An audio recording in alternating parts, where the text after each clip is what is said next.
अल्ताफ भाई ने मुझे बहुत दुआएं दी थी और हमारे कराची के एक नाम थे, एक पहचान थे और जितने आज भी लोग उनसे बहुत मोहब्बत करते हैं। और मेरे ख्याल में जब मैं अल्ताफ हुसैन से मिल के आई थी और उसके बाद मैं उम्रा करने गई थी, वहाँ पे मुझे कुछ लोग मिले और बहुत सारे मुहाजिर जिन्होंने मुझे उनकी वजह से बहुत सारा प्यार दिया कि आप हमारे कायद से मिल के आई हैं और आप यहाँ पे लोगों से रिक्वेस्ट करें कि उनको वापस आने का एक चांस दिया जाए जैसे बाकियों को दिए जाते हैं।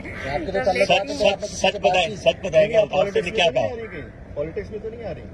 पॉलिटिक्स में ये तो नहीं बता सकती। अल्ताफ भाई से कुछ सीख के आ रही है?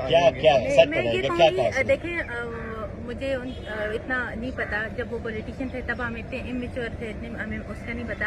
लेकिन मैं कहूँगी कि वो पाकिस्तान का बाशिंदे हैं, पाकिस्तानी बाशिंदे हैं और बाहर से भी उनको रिलीफ मिले, वो बरी हुए हैं, वहाँ की कोर्ट से बरी हुए हैं। तो जो पाकिस्तानी हो तो उसको उसकी कंट्री में आने का पूरा हक दिया जाए, ना कि उनको मुल्क बदर किया जाए, क्योंकि पाकिस्तान की मिट्टी में जो पैदा होते हैं तो वो कभी भी अपनी मुल्क के साथ और वतन के साथ गद्दारी नहीं कर सकते।